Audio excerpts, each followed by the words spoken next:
First Eps podcast is back with a very special remote episode. We're together apart for this one, but it's very important to talk about the House of the Dragon, the new Game of Thrones spinoff.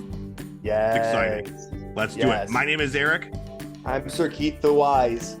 And this is First Eps.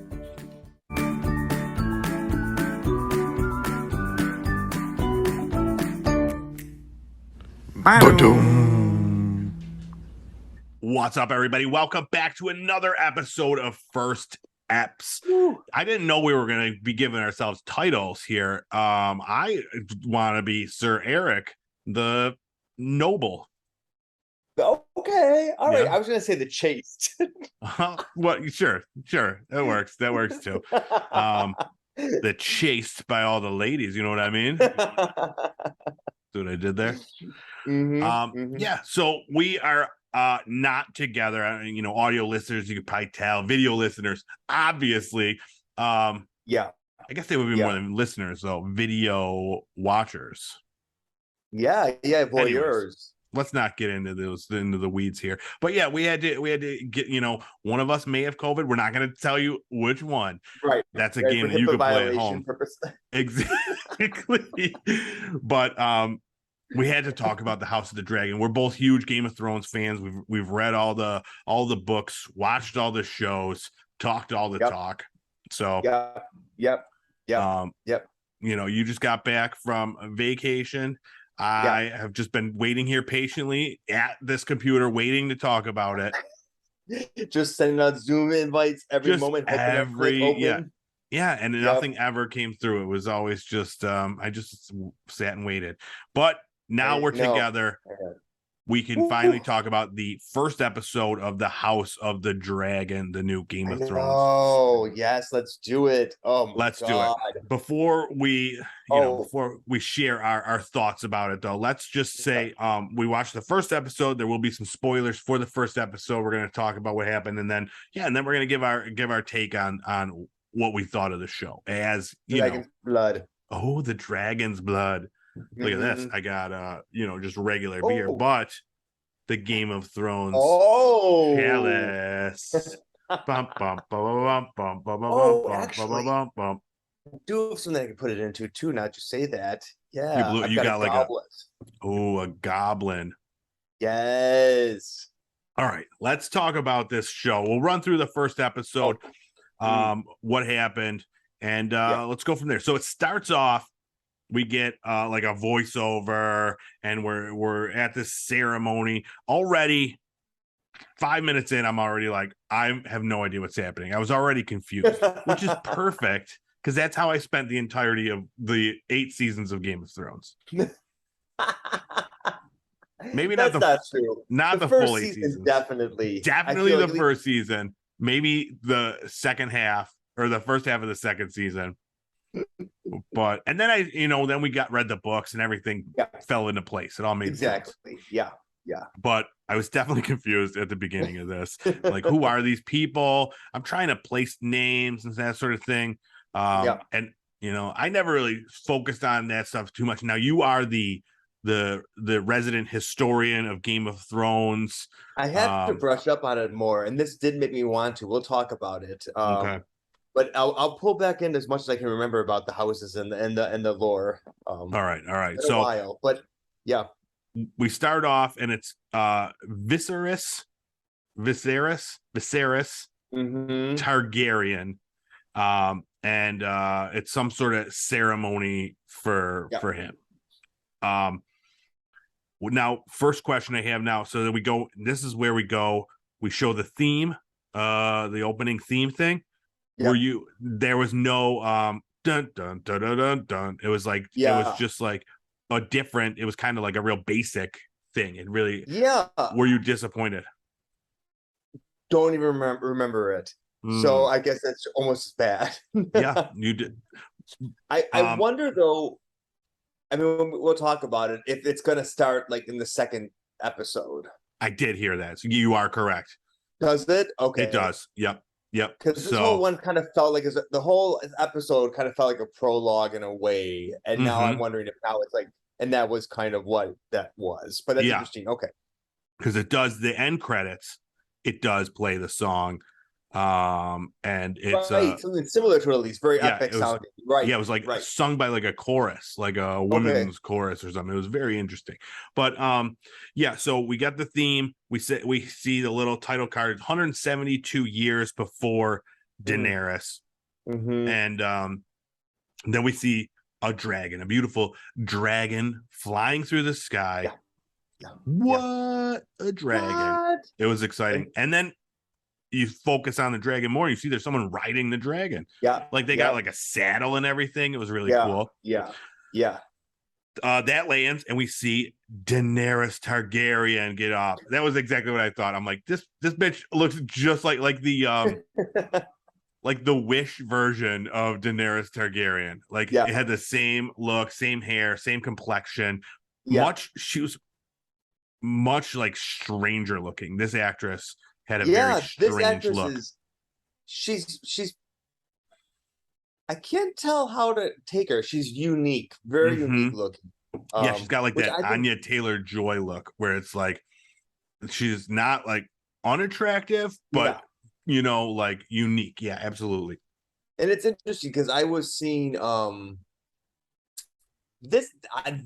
she appears is more, I think, how I imagined that Daenerys would look actually. How she was kind of described in the book. I think she had like pale eyes, maybe lavender eyes in the book. But yeah, I found her very well cast, I thought, actually. Okay.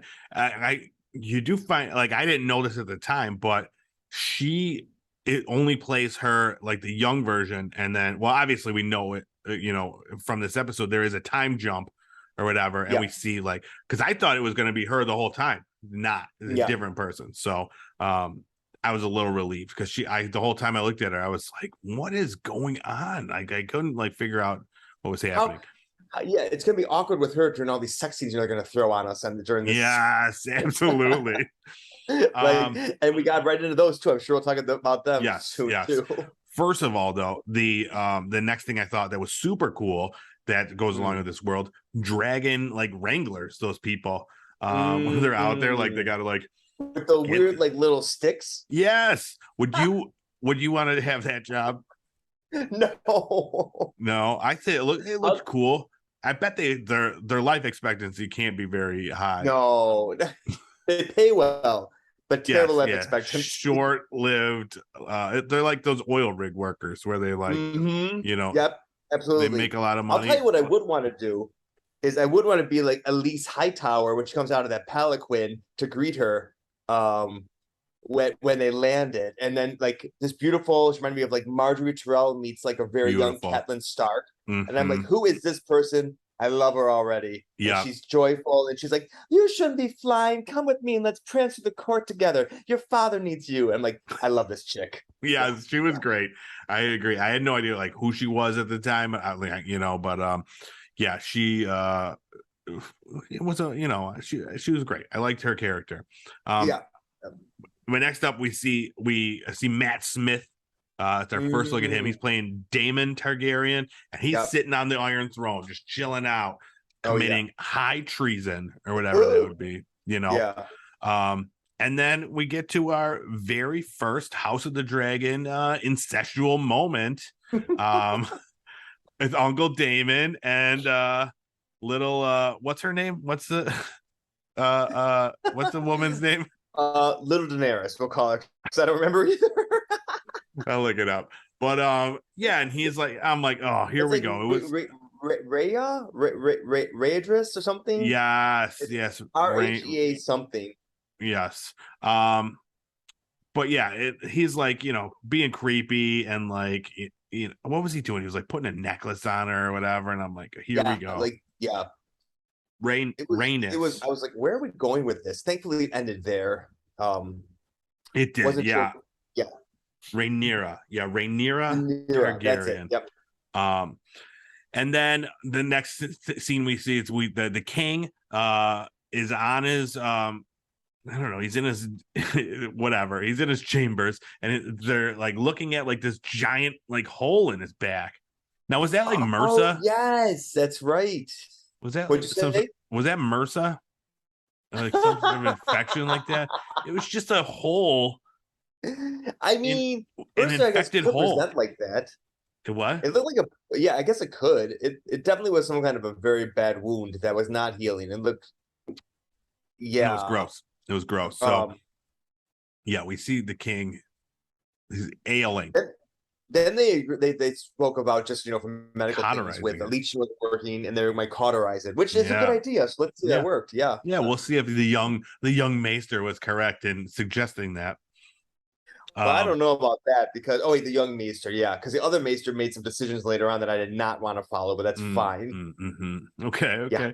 Yeah. And then next scene, an insane rampage through the streets of like the Night's Watch, whatever. Yes, goat cloaks. Yes, just grabbing people off the street, chopping off body parts, an insanely violent couple minutes. Yep. Very gory, very graphic. And I'm like, what is happening? It was just like they were calling them criminals, but it looked like they were just people that were out in the world. Yeah, that was weird. I thought that same thing too. Now I have not read this book, so or what this is based on, Song of Fire and Blood or whatever. I think that's what this is based on. Is that right? I have no idea. You're the historian on this. I didn't know that there was. I didn't know there was source material. I think there is. Yeah. But the that felt very much out of left field. They didn't explore that at all. We're really warping on through this whole childhood part of the queen. The princess here. Yeah. Well, we're seeing that. I mean, basically, it's showing that Daemon Targaryen he's a piece of shit. We're like, okay, this is why we don't like him, because he's a crazy person. Like he's just committing violence just because he can. And and he's not listening to the king. I mean, and he put it that he was committing the violence to clean up the streets. Yeah. We all know he was also enjoying every moment of it, the power to command these gold cloaks to do what he wanted to. Exactly. Yes. And so we follow up the intense violence with of course, sex, nudity, Matt Smith getting it on. So that was our first moment of that. Exactly. He's playing that. He's singing it. Next up, we've got a jousting scene, and it was what I thought was interesting about this thing was the Targaryen symbol was everywhere in this entire thing. Like where it was like when you watch like a sporting event and it's just like NBC is just all over everything. He was really like the Targaryen branding was on point. For this scene. Like I've never seen so much of it in the entire literally season. Yeah, literally everything that you can see like had a Targaryen, and like I remember there was like some things I was like, what? Like some dude's trumpet. It was like Targaryen brand trumpet. I don't know. But this part was cool seeing like where there wasn't Targaryen, there were the other house sigils. And that was really cool seeing those. And that's what got me really excited again, because that's when I started realizing I'm like, oh, this is cool because there are shields on there. I was so into this when this series, maybe the second season, and I remember like looking at all the shields and all these houses, and some of them were faded, and like the gardeners, who I wonder if we're gonna know or meet. We might meet in this or not. They were like the Tyrells before the Tyrells were existed. The Tyrells were upstarts. And the High Towers were also missing in the Game of Thrones. They were there, but they were the ones who ran the Citadel and Old Town. And so I was really thrilled that when I learned more about that, I'm like, oh my, they're part of this. Like this is a whole group of people that I always found fascinating. That we're going to learn more about. Yeah, you were always a big fan of those outlying houses and stuff that were never really featured on the show, but they talked about them in passing in the books and that sort of thing. I remember you were always like, yeah, but what about house whatever, over in the Isles? I was thrilled because the High Towers are the ones that I was always excited about because they were ancient enemies of they were the first, from what I remember, from the first to open up the doors to the Targaryens. But they don't really like the Tyrells, but they're a vassal house to them, but they have more money and more power, and they run Old Town, and so the Tyrells kind of need them, but they need the protection of the Tyrells, because otherwise he's getting ransacked. Anyway, I just think because this is when they're in their height and before anything else, I'm really excited to see them when they're at the height of their power and what's going to happen to them. So who do you like better? This is cool. You like the Hightowers better than the Tyrells? I do, because you've already seen that they're with Elise Hightower. She's always got that damn book with her, right? She's always got a book she's walking around. They are like the Meisters are there. That they started the Citadel, and the Meisters are the Meisters, and they're very learned. And they also, there's whispers that they consult spells and they do things behind the scenes that they probably shouldn't be. They're champions of the Seven, but they also dabble in spell work and warlock. So I want to know, like, that's what those are what whispers say. Yeah, so that's right up your alley. Yeah, of course. Yeah, of course. I would totally be that house. So yeah, we're at this jousting tournament. We see Daemon Targaryen is out there. He's doing it. We right away. If we didn't know that he was a piece of shit, we see it here. He's like a cheater, and you know. Oh my god, he tripped the horse of the Hightowers. I was yes at that. Yes, I could imagine. But yeah, that scene was all ridiculous, and then this became something more than just a fun little jousting tournament. And it was a intensely violent scene of fighting juxtaposed with the queen giving birth and having go ahead. Oh no, I was gonna say, to me, like, that was obviously pointedly done, you know, so that we could show the games that the war games that men play, and then women at war too. So hers was the birth, and her literally her body as the battleground versus men, you know, for the amusement of others, and their body as the battleground, and how it's awful for both of them. Sure. But one of them, had more agency, which was obviously, which I'm sure we're going to talk about, the men, because most of them, I believe, wanted to represent their towns, whereas the women kind of have to give birth because that's what they're for. And then something terrible happens to the queen. Well, yeah, even in that situation, like, the king was given the option to save the queen or save the baby. And, you know, you'll have to tune in to see what choice he makes. But it's this you were beware. The whole thing was very, very graphic, both sides of it. And I thought, you know, I thought it was unnecessary. I thought it was unnecessarily violent. Now, I'm no prude. Like, I love some good violence. I've watched AEW with you, and there's like thumbtacks and blood flying everywhere. Quality violence. But this, I didn't like this. I thought it was just kind of. You thought it was, it was forced in there. It was like, hey, we're a Game of Thrones show. We have to have this. We can have these violent scenes. We're on HBO, so let's do it. Let's, like, see how much, dude. There was like blood squirting out everywhere, and like the people is just getting destroyed in this thing, and like the fighting thing. Even that was like violent, and that's more like, I know that's more like, I mean, not fake, but you know, it's like. But the birth thing was like super graphic and like sad, and I was just like, unnecessary. Oh my gosh, horrific. Yeah. Horrific. What was your take on the whole thing? Well, I mean, I was a little bit with the birth scene. I don't want to give away too much away, and I thought I really don't.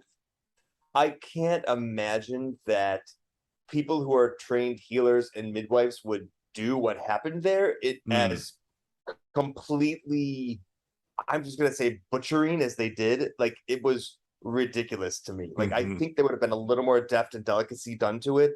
What happened? It did seem really brutal and kind of out of character, because those were midwives and physician equivalents who were there. It was odd to me, but I like that you approach it from that angle. So I'm just like, I don't want to look at it. Oh yeah, that's how I was completely atrocious. Don't get me wrong, but I put my clinical eyes on. I got through it. Fired. You're fired. You're fired. Get out of here. Let's bring in 100. New midwives. Oh yeah, all fired. All of them gone. All right, so bad news. Both people die. Good news. We get to hear Dracarys. Quality shit right there. That's all I wanted. And it's not like Dracarys. It's like Dracarys. Oh my gosh. She says it's so much better than Daenerys it was really does. cool. You can tell, yeah, that she's more like pure blood, right? Yeah, like exactly. She has it in her. Yeah.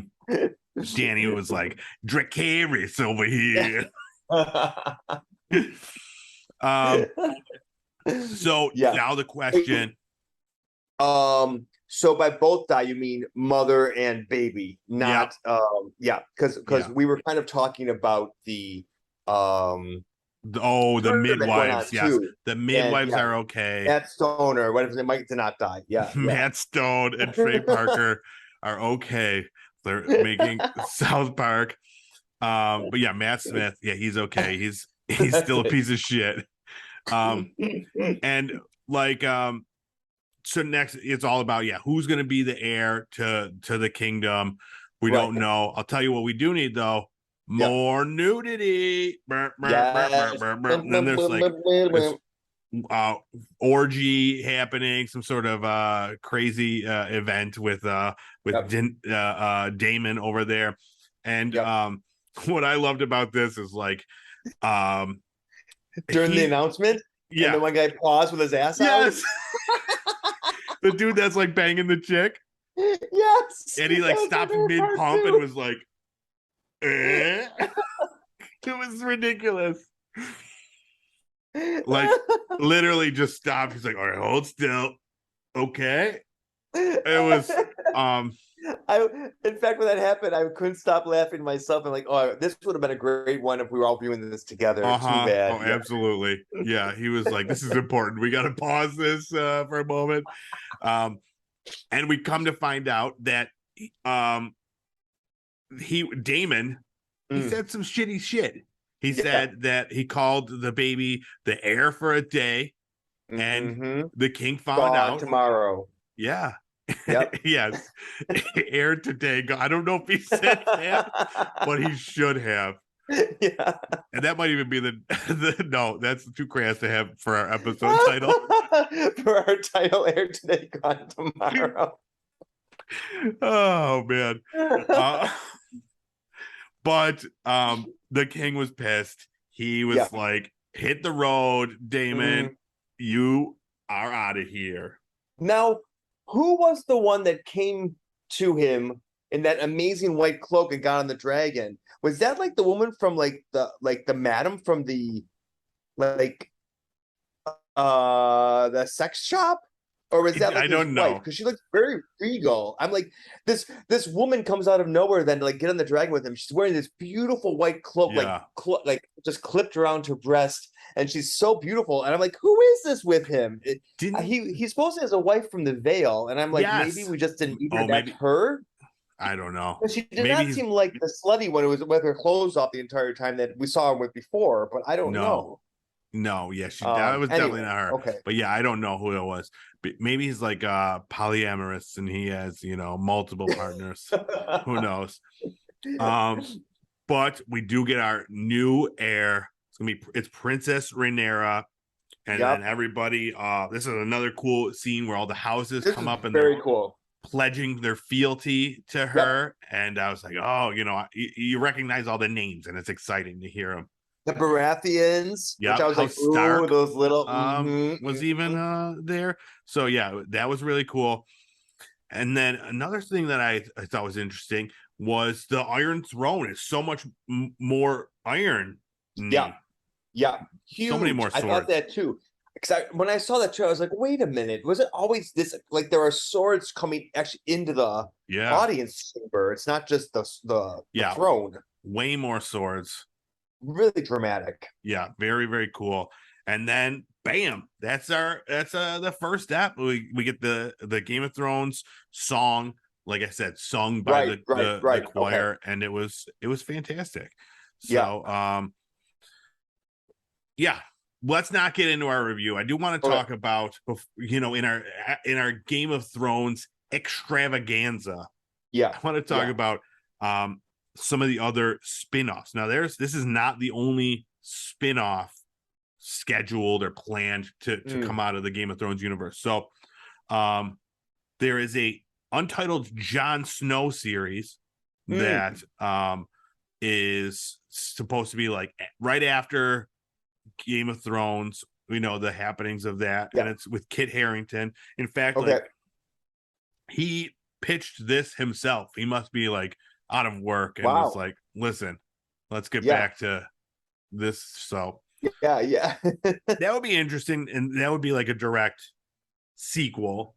Okay. So, well, what happens if the Immortals gets huge or whatever he was in? Yeah. What was he in? Wasn't it the Immortal? What's the one with that Rob Stark was also in? And what's her name? Was it the Immortals? No. The Eternals, the movie. Yes. Yeah. Well, yeah, he could do both, I'm sure. Yeah. Okay. You know, maybe he just have to grow a beard. Who knows? But yeah, I thought that was interesting. That'd be like to see what happened after the events of Game of Thrones. Now, we've talked about it a bunch of times before on this show, how, you know, we were super fan. I mean, I'm sure like everybody else in the world, super fans, seasons 1 through what, 6? 6-ish. Yeah. And then the last 2 seasons just being fucking awful. Well, like, I still feel like there are some parts I really enjoyed about them. My favorite characters that I liked. Yes. I still enjoyed watching them every week when they came on, and you know, the last episode or 2, like, it was epic with the big fight. And I love watching Brienne, and I liked Melisandre. The problem with that series, though, was it was always so smart and well thought out. Yeah. And even though those scenes were fun and epic and like fan service to what everybody wanted, they were no longer well thought out or well written. Yeah. There was huge plot holes that were like, what? Like, they were hard to look past. So like, as a fan of like the intricacy and the world and stuff like that, that's where they dropped the ball. But they had more dragons. They had, you know, the people you were rooting for won, you know. So to me, it was kind of a cop out, but you know, good point. Great point. Yeah. It was still, it was the nuance of it all and the depth that really captured our attentions. I keep wanting to go back and rewatch the final season with my much lowered expectations now, knowing what happened and stuff, because I mean, we're coming off like, I mean, our expectations were through the roof for these final seasons, you know, like it needed to be amazing and it wasn't. But you know, we'll see if they do this Jon Snow series. Be interesting to see. Now we have much lowered expectations, so bam, have at it, you know. Lowered expectations. Another one they're talking about, the Sea Snake, featuring Lord Corlys Valerian. He was the black guy on the council of oh my gosh, I love Dragons. Him. Yeah, everybody loves him. So, really? Yeah. He like commanded so much. Like basically, him and the Elise Hightower were the 2 people that I loved watching. And the older established woman who could have been queen, but they passed her over. She was only in a couple. I think she's her husband, or he's her husband. Right? Yeah, they seem really cool. But go ahead. No, so this is based on his, like, he's like a, you know, a famous naval captain or whatever. It would be based on his voyages. So that one would be cool. A show called 10,000 Ships is the tentative title. This is 1,000 years before Game of Thrones, and it's about Princess Nymeria, the founder of Dorne, and it's named after when she, I guess, sent all her entire fleet of ships out there to like win some battle and then burned them so that they couldn't come back without like winning or whatever.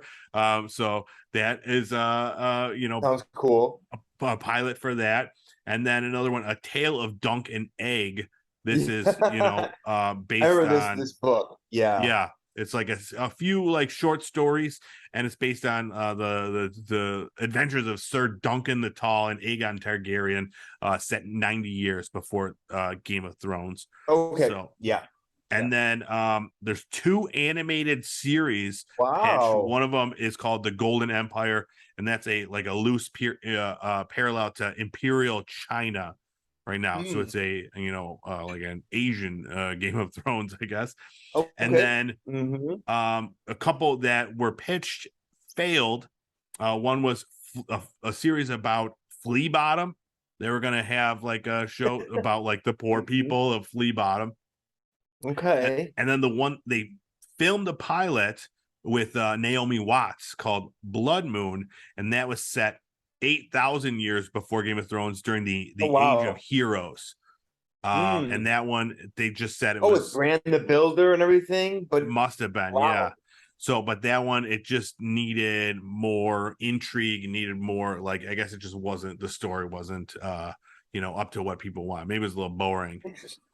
But yeah, Naomi Watts was in that, dude. I know how much you love Naomi Watts. I love the Watts. Exactly. Yeah. So this may not be our only, taste of the Game of Thrones universe. I'm excited. Nice. Yeah. Nice. Yeah. So I wish all the success in the world. Exactly. Yeah. I mean, as long as they do what this one did, because this show, I'll tell you, we're getting into our review. This show was fantastic. I loved it. The only thing I thought that the violence, the gratuitous, like over the top, like gore and graphic nature of it, were unnecessary, and they were kind of just forced in there. Like, hey, we're Game of Thrones. Same with the nudity. Both scenes where they're naked were completely unnecessary, and they were like, I mean, the one with the orgy could have been like in a bar. The other one we didn't need to see, but it was just, to me, it just was like, this is what people that watch Game of Thrones expect. So we have to give that to them. And then this is not Game of Thrones. This is the sequel. So we got to do it times 2. So that was my only turnoff from the thing. And I don't know how alone I am in thinking that, but otherwise loved it. I absolutely binged the shit out of it. Oh my gosh. Yeah. Same here. 100%. I wasn't turned off so much by those things as just being like, oh God, here we go again. What we mentioned, I did definitely think that birthing scene was horrific. Absolutely horrific.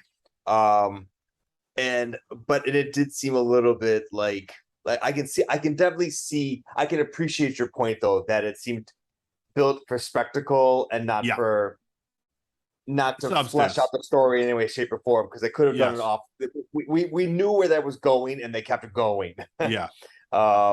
So that did not have to be seen. I think it would have been just as powerful. Now, if it was like even behind closed doors, and we just saw like afterwards, like people walking out with if they were able to act like good actors and show like what happened behind closed doors. But the point you made about showing the battlefields, I I like it. So I get it why they did it the way they did. That's I think how maybe that's why it didn't shock me. And then of course with my background in healthcare too, I think I can I'll put it through that filter and change the horror a little bit to make it more like which I don't think know if that's a good thing, but it helped me get me through that scene. I'm sure. Yes.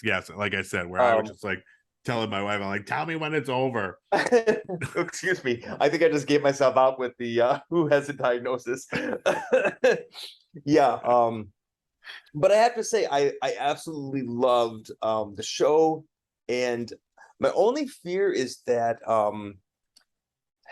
they dabbled into how that there's a secret. I don't know if we're going to talk about this or if you want to, but that everybody who rules the house of the Targaryens has to know that there has been a prophecy that there's going to be an end, and the Targaryens need to be the one or end of the Age of Man, but the Targaryens are the ones who can bring them through. And I have no idea what this was in the show. It was, yeah. Okay.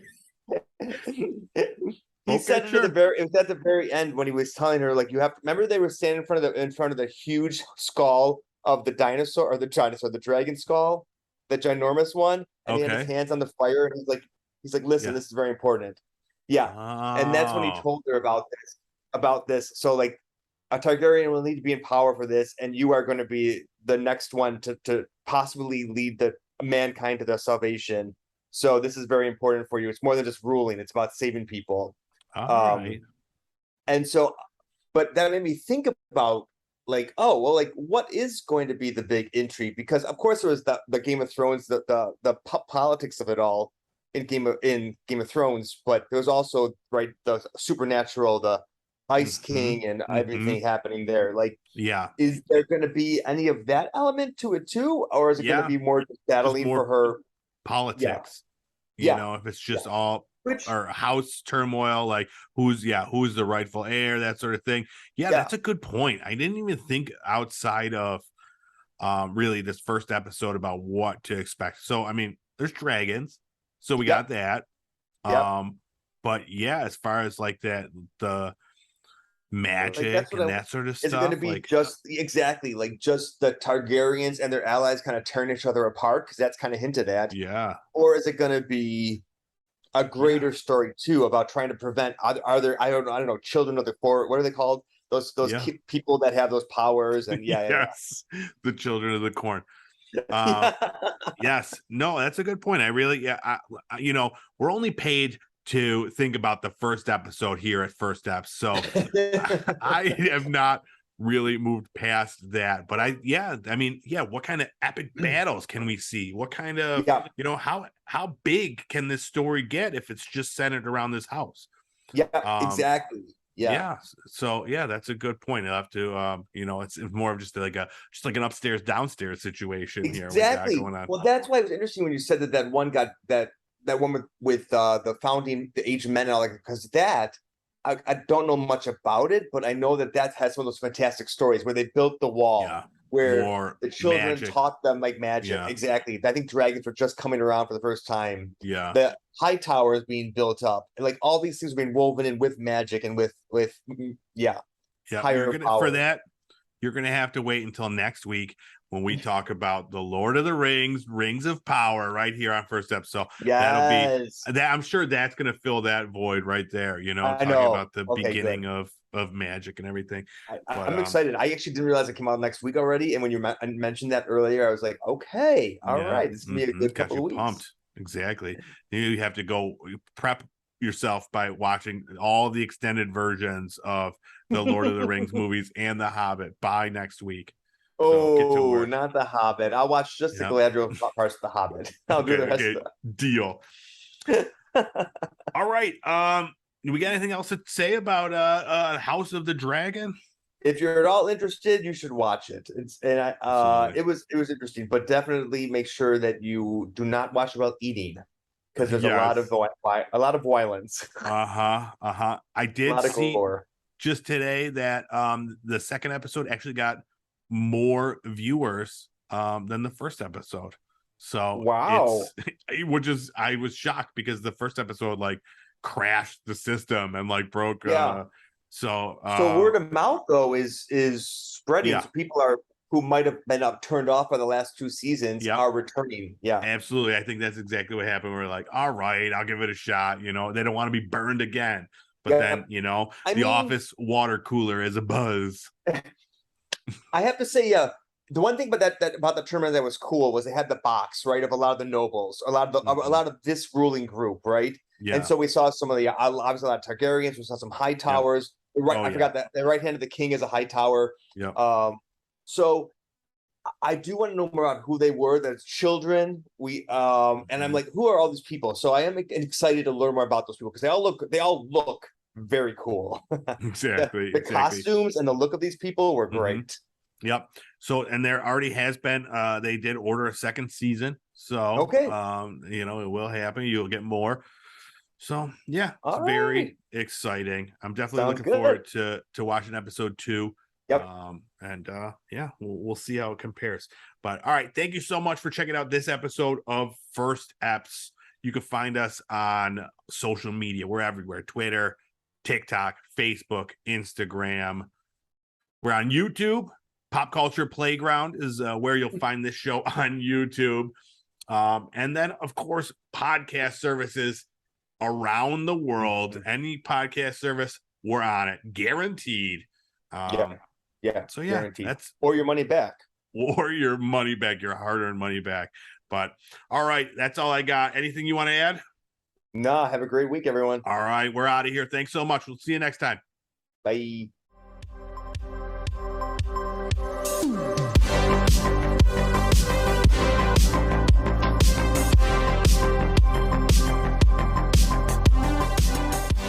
Gaming News Weekly is back with a very special remote episode. We're not in Gaming News Weekly. We're in First Eps. Shit. I just did the Gaming News Weekly yesterday. Okay. We're back. First Eps. That's amazing. I can't That was so good. I'm like, wait, is this a promo for Gaming News Weekly?